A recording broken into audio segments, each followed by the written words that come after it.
যারা টিভিতে বিভিন্ন অভিনয় করে তাদের নিয়ে অনেক সময় জাহান্নাম নিয়ে খারাপ চিন্তা ভাবনা আসে। আরে আপনার চিন্তা করুন, টিভিতে অভিনয় করলে শুধু জাহান্নামী, আর বেনামাজি ওর চেয়ে বড় জাহান্নামী, মুশরিক মাজার পূজার ওর চেয়ে বড় জাহান্নামী, বেদাতিরা যারা অহরহ বেদাত করে বড় জাহান্নামী, ধর্মকর্ম মনে করে।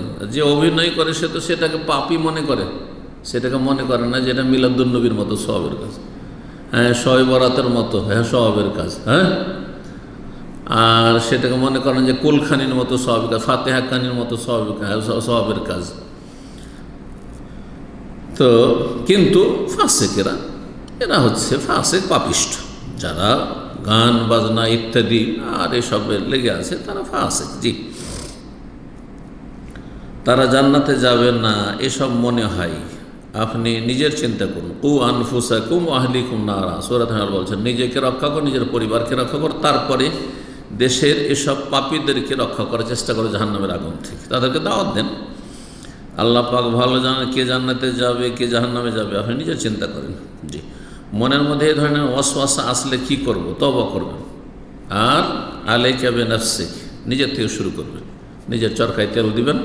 যেমন আল্লাহ বলেছেন নিজেকে যদি বাঁচিয়ে নেন, আল্লাহ একটি আয়াতে বলছেন যখন দেখবেন যে কেউ আমার দাওয়াতে সাড়া দিচ্ছে না, কেউ আমার উপদেশ নিচ্ছে না, ভালো কথা শুনছে না, আল্লাহ এই মর্মে একটি আয়াত রয়েছে গুরুত্বপূর্ণ।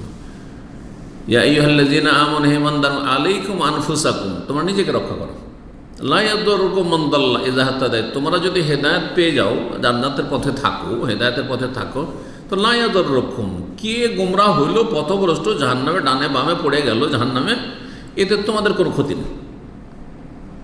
কিন্তু আপনাকে চেষ্টা রাখতে হবে। আমি দাওয়াত দিলাম, কেউ কবুল করছে না, গোটা বিল্ডিং একটাও কেউ নামাজ পড়ে না, আর তাদেরকে আমি ভালোবাসাতে মাঝে মধ্যে দাওয়াত দিই, কিন্তু আর শোনে না, থামার তাতে কি কিছুই না, কিছুই হবে না। আবার লা ইয়াদুররুকুম মান দাল্লা ইযা হাতাদাইতুম, তোমরা নিজেরা যদি হেদায়েতে থাকো, তা কে গোমরাহ হইল, কে জাহান্নামে গেল, তাতে কোনো তোমাদের লোকসান নেই, আল্লাহ বলছেন লা ইয়াদুররুকুম।